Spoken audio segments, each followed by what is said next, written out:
तुम क्या गई, कोई पानी पूछने वाला भी नहीं रहा। सुमन, सुनो, इतने समय बाद घर जा रहे हैं तो आपके माता पिता की भी ख्वाहिश होगी कि बेटे बहू कुछ ले आएंगे। ऐसा तो सबकी ख्वाहिश पूरी करना संभव नहीं है, पर आपके कितने ऐसे कपड़े हैं जो आपने 2-4 बार पहने और वैसे के वैसे रख दिए। ऐसा करती हूँ, उसे ड्राई क्लीन करवाकर बाबूजी के लिए पैक कर देती हूँ, किसी को क्या पता चलेगा। और वैसे भी नए कपड़े पहनकर वो जाएंगे कहाँ। मेरी माँ की दी हुई नई साड़ियाँ हैं जो पहन पहन कर मैं ऊब गई हूँ। उसे आपकी माँ ने देखा भी नहीं है तो उनको वे साड़ी दे दूंगी। सारिका अपने पति से कहती है। विवेक बोला, जो करना है करो, मुझे क्यों बता रही हो। बस ये ध्यान रखना कि सरिता बहन के सामने ये बात नहीं खुलनी चाहिए। वैसे तो वे भी माँ और बाबूजी के लिए कुछ नहीं करती है, पर याद आती रहती है। जब भी हम छुट्टी पर जाते हैं तभी वे जाती है, ताकि उसे कुछ करना ना पड़े और हमारे साथ बैठकर खाएगी। जितनी वे चालाक थी, उसका पति तो उससे भी आगे है। सारिका बोली, मैं तो कह रही हूँ, जिस दिन आपके माँ बाप मरेंगे आपकी बहन हमें चैन से रहने नहीं देगी। देखना, कुछ ना कुछ करके हिस्सा ज़रूर मांगेगी। आपके बाबूजी अगर पैसा दे दे तो हमें जो भी करना है कर लें, पता नहीं और कब तक इंतज़ार करना पड़ेगा। और फिर आपकी बहन भी तो कुंडली मारकर बैठी है। दूसरी तरफ विवेक की माँ सुमन जी बड़ी खुशी के साथ बच्चों की आने के लिए तैयारियां कर रही थीं, जबकि उनकी तबीयत भी ठीक नहीं है। बच्चे चाहे जितने भी स्वार्थी हो जाएं, पर माँ तो माँ होती है। सुमन, मैं कह रहा हूँ, इतनी मेहनत मत करो, तुम्हारी तबीयत अभी पूरी तरह से ठीक नहीं हुई है। और तुम जो ये काजू किशमिश रसोई में सजा कर रख रही हो, लगता है तुम भूल गई हो कि मैं अब कमाता नहीं, बल्कि पेंशन पर अपना और तुम्हारा खर्च चलाता हूँ। तुम मुझे स्वार्थी कह सकती हो, पर अब करूँ क्या। आमदनी का कोई ज़रिया नहीं है तो हिसाब से ही खर्च करना पड़ेगा। मनोहर बाबू अपनी पत्नी सुमन जी से कहते हैं। सुमन जी बोली, आप मेरी चिंता मत कीजिए।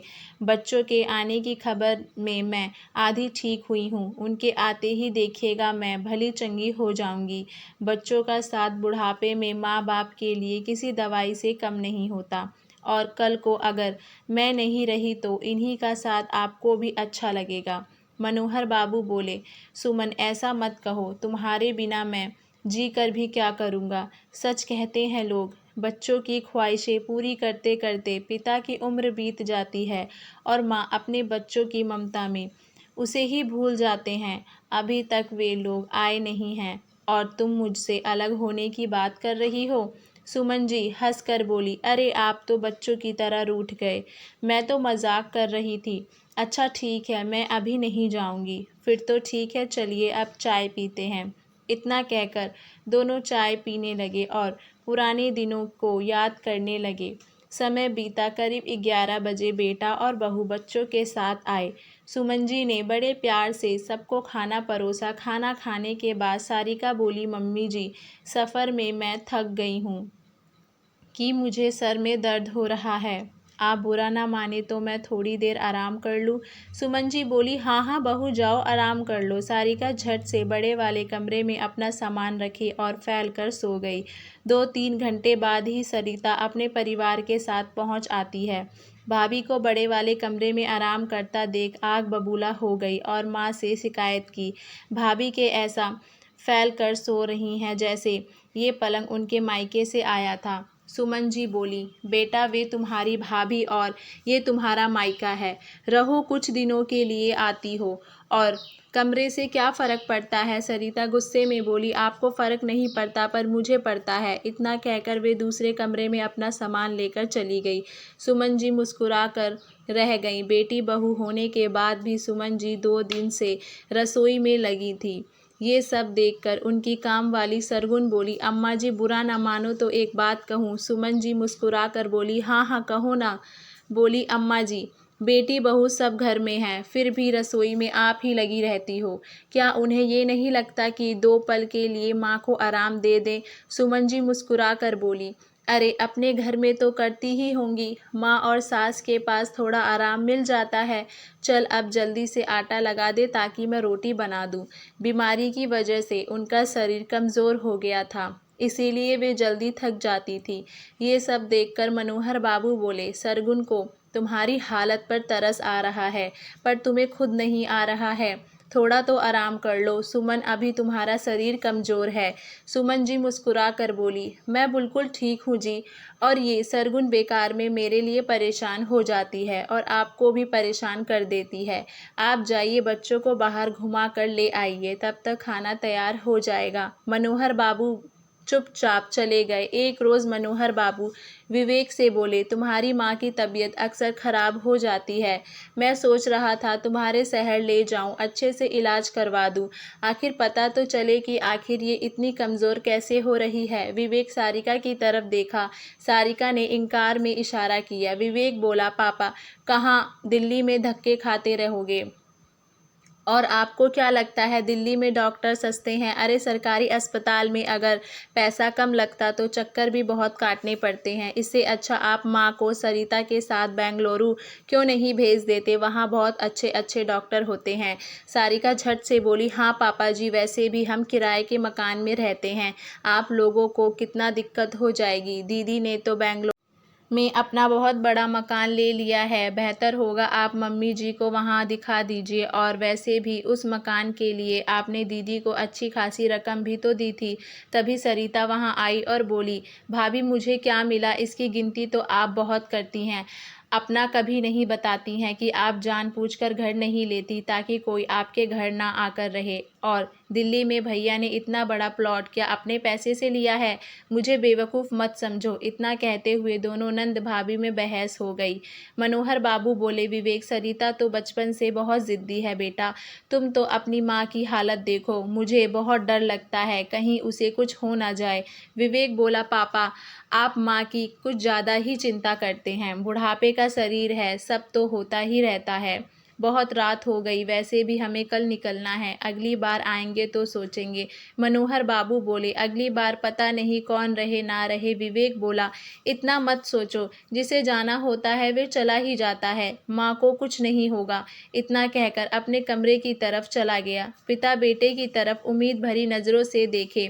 दामाद कुछ कहते उससे पहले ही सरिता बोली, चलिए जी, हमें भी तो कल शाम में निकलना है, मैं तो कहती हूँ भाई के साथ हम भी निकल लेंगे। इतना कहकर वे भी अपना पल्ला झाड़ कर निकल गई। दूर बैठी सुमन जी सब सुन रही थी, अंदर ही अंदर मानो टूट रही थी। जैसे ही मनोहर बाबू सामने आए, सुमन जी बोली, आप कितनी भी कोशिश कर लो, मैं आपसे दूर नहीं जाऊंगी और मुझे नहीं करवाना इलाज, मैं तो आपके साथ ही रहूंगी। इतना कहकर सुमन जी आराम करने चली गईं। अगले दिन पूरा घर खाली हो गया। दोपहर में सुमन जी बोली, सुनो जी, मेरा दर्द बहुत बढ़ गया है, कोई दवाई ला दो और बर्दाश्त नहीं हो रहा है। मनोहर बाबू बोले, इसीलिए कह रहा था मत करो इतना काम। जिसके लिए शक्ति रही वे तो मुंह फेर कर चले गए और तुम यही बैठो, मैं दवाई लेकर आता हूँ। इतना कहकर वे बाजार की तरफ चले गए। रास्ते में कोई मिल गया और वे बात करने लगे। इधर जैसे जैसे समय बीत रहा था, सुमन जी की हालत खराब हो रही थी। बार बार उनके दिमाग में यही ख्याल आ रहा था कि आज उनके बच्चों ने उनसे पल्ला झाड़ दिया। उनके जाने के बाद मनोहर बाबू का क्या होगा, ना जाने उनके दिमाग में क्या आया। उन्होंने मनोहर बाबू को फ़ोन किया और बोले, क्या हुआ सुमन, दर्द ज़्यादा हो रहा है? मैं बस थोड़ी देर में आ जाऊंगा। सुमन जी बोली, नहीं नहीं, लगता है थोड़ी देर में दर्द हमेशा के लिए ख़त्म हो जाएगा, बस मुझे आपकी चिंता हो रही है। मनोहर बाबू समझे नहीं। सुमन जी बोली, मेरे नहीं रहने के बाद आपका कौन ख्याल रखेगा? सुनो जी, बुढ़ापे में बच्चों से थोड़ा दबकर रहना पड़ता है। एक बात कहूँ, जब मन बहुत दुखी हो जाए तो अपने लिए कोई ठिकाना ढूंढ लेना और मेरे जाने के बाद अपना ख्याल रखना। मनोहर बाबू को आश्चर्य हुआ और घबराहट हुई। वे बोले, सुमन ऐसी बातें क्यों कर रही है? आखिर तुम्हें क्या हो रहा है? घबराओ मत, मैं अभी दवाई लेकर आ रहा हूँ। वे सुमन सुमन कहते रह गए, पर उधर से कोई आवाज़ नहीं आई, मानो चारों तरफ खामोशी थी। थोड़ी देर बाद पहुँचे। सरगुन के विलाप करने की आवाज़ बाहर तक आ रही थी। उनको आने में देर हो गई और हमसफ़र का साथ छूट चुका था। बच्चों को खबर भिजवाई गई, बेटा आया, परिवार नहीं आया, ये कहते हुए कि अब आकर भी क्या करेंगे, माँ तो रही नहीं। नहीं और मुख्य अग्नि तो मुझे देनी है। बेटी भी 2-3 दिन रोज रुकी और माँ की जितनी महंगी साड़ियाँ थी उठा ले गई और कार्यक्रम सब खत्म हुआ। बेटा अभी अपना सामान बांधकर निकल गया, पलट कर ये भी नहीं देखा कि पिता अकेले कैसे रहेंगे। धीरे धीरे समय बीतने लगा। 1 हफ्ते तो लोगों का आना जाने में निकल गया। बेटे बहू पहले हफ्ते में कई बार फ़ोन करते थे और कुछ ना कुछ पैसे मांगते रहते। जब उन्होंने देखा कि पिता के पास अब इतने पैसे नहीं रहे तो उन्होंने उनकी खबर लेना तक ज़रूरी नहीं समझा। एकटक मनोहर बाबू सुमन जी की तस्वीर के सामने बैठे थे और बोल रहे थे, आज ना जाने क्यों रोने का दिल कर रहा है। सुमन, तुम बहुत याद आ रही हो। तुम क्या गई, मैं तो अनाथ हो गया। तुम्हारे जाने के बाद कोई पानी पूछने वाला नहीं। मुझे बहुत समय बीता, बेटा आया और घर बेचने की बात की, पर मनोहर बाबू तैयार नहीं हो रहे थे क्योंकि उस घर में सुमन जी की यादें बसी थी। गुस्से में बेटे ने आना ही छोड़ दिया। तब तो बस सरगुन का सहारा था। बेटे को फ़ोन करते तो वे उठाता नहीं। एक रोज़ वे सरगुन से कह रहे थे, कल सुमन का साथ था पर आज मैं बिल्कुल अकेला हो गया हूँ। एक उनकी यादें हैं जो मुझे हौसला देती हैं, बाकी बच्चों ने तो मुझे छोड़ ही दिया है। सरगुन बोली, साहेब आप अपने बेटे के साथ क्यों नहीं रहते हैं? यहाँ अकेले रहते हैं। मैं तो बस 2-3 घंटे के लिए आती हूँ और काम करके चली जाती हूँ। आपका समय कैसे कटता है? मनोहर बाबू बोले, सरगुन बेटा अगर साथ ले जाने की बात करता तो मैं जाता। वे शहर में अपने परिवार के साथ रहता है, मेरे कारण उसे दिक्कत होगी। इतना कहते वे फूट फूट कर रोने लगे। एक शाम मनोहर बाबू ने अपने बेटे को फ़ोन किया और उसने उठाया नहीं तो सरगुन बोली, साहब क्या बुढ़ापे में हर किसी को ऐसे ही कष्ट होगा क्या? बच्चे माँ बाप की तकलीफ़ कभी समझेंगे? चलिए मैं चलती हूँ, 7 बज रहे हैं। रात का खाना टेबल पर रख दी हूँ। मनोहर बाबू ने हाँ में सर हिलाया और वे चली गई। तभी बेटे का फ़ोन आया और वे बोला, पापा कैसे हैं? मनोहर जी बोले, मैं ठीक हूँ बेटा, तुम सब कैसे हो? बेटा बोला, आपने फ़ोन क्यों किया था? मैं मीटिंग में हूँ। मनोहर जी बोले, आज तुम्हारी माँ की बहुत याद आ रही थी। क्यों तुम्हें याद नहीं आती? आज उनकी पुण्यतिथि थी इसीलिए फ़ोन किया था।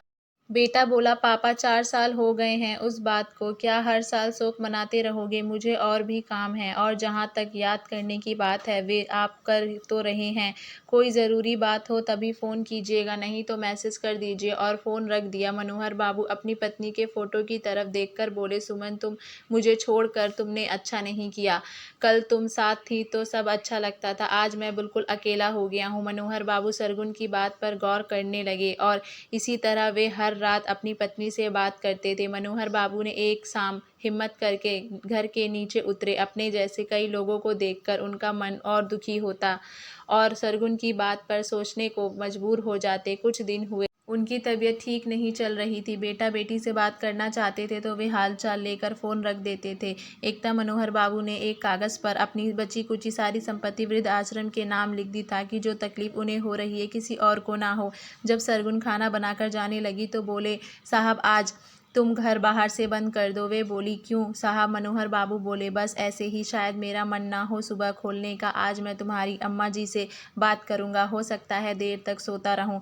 उसे अजीब लगा पर उसने बात मान ली और बाहर से दरवाज़ा बंद करके चाबी वही मेट के नीचे रख दिया और चली गई। मनोहर बाबू खाना खाकर लेट गए और पत्नी की फ़ोटो की तरफ निहारने लगे और बोले, आज तुम्हारी बहुत याद आ रही है, ना जाने क्यों बहुत थकान सी महसूस हो रही है।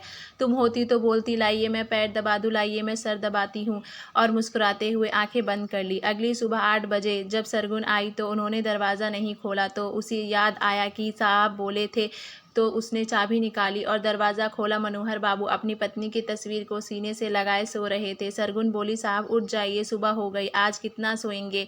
पर उसे कोई जवाब नहीं मिला। चैन की नींद सोने वाले कब उठते हैं? जो वे उठेंगे जिसके लिए वे रोते थे उनके पास चले गए। सरगुन भागकर पड़ोस में सबको बताई, फिर सब ने उसके बेटे को खबर दी। बेटे के आने से पहले पुलिस आई। पुलिस को उनके टेबल पर एक कागज़ और लिफाफे में कुछ पैसे मिले। बेटे शाम तक आया। पुलिस ने सबके सामने लिफाफा खोला और चिट्ठी पढ़ी जिसमें लिखा था, सरगुन तुमने मेरी बहुत सेवा की है। सुमन के बाद तुम ही थी जो मेरा ख्याल रखती थी। मैं तुम्हें क्या दे जाऊंगा? 1 साल की पगार और मेरी अंतिम संस्कार के लिए कुछ पैसे दिए जा रहा हूँ, और हाँ, तुम्हारी अम्मा की साड़ी और एक पायल निशानी के तौर पर तुम्हें दे रहा हूँ। मेरा ये घर और पैसा मैं वृद्ध आश्रम के नाम कर रहा हूँ। मेरे बच्चों का ना उस पर ना मेरी संपत्ति पर अधिकार है। अगर हो सके तो मेरा अंतिम संस्कार तुम ही करना। सभी लोगों की नज़र विवेक और सरिता पर गई। वहाँ खड़ी औरतें कहने लगी, जब औलाद ऐसी हो तो भगवान किसी को औलाद ना दे। ये औलाद नहीं, जोक हैं जो बस माँ बाप का खून पीते हैं। मनोहर बाबू की इच्छा अनुसार सब कुछ हुआ। बेटे बेटी के हाथ कुछ ना लगा। सब ने यही कहा, ऊपर वाले की लाठी में आवाज़ नहीं होता है। इन्होंने अपने माता पिता के साथ किया, उसका फल मिलेगा और आगे चलकर वैसा ही हुआ। दोस्तों, हम जब किसी के साथ बुरा करते हैं तो शायद ये सोचते नहीं हैं कि आगे चलकर हमारे साथ भी कुछ ऐसा ही हो सकता है। अगर अपने आने वाले कल को सुधारना चाहते हैं तो अपनी गलती को सुधार लें और उन्हें गले से लगा लें। आशा करती हूँ आप सभी लोगों को हमारी ये कहानी अच्छी लगी होगी। आप लोगों की इस कहानी को लेकर क्या राय है, हमें नीचे कमेंट बॉक्स में अपनी राय ज़रूर बताइए और हमारे चैनल वानी वॉइस को लाइक शेयर सब्सक्राइब करना ना भूलें।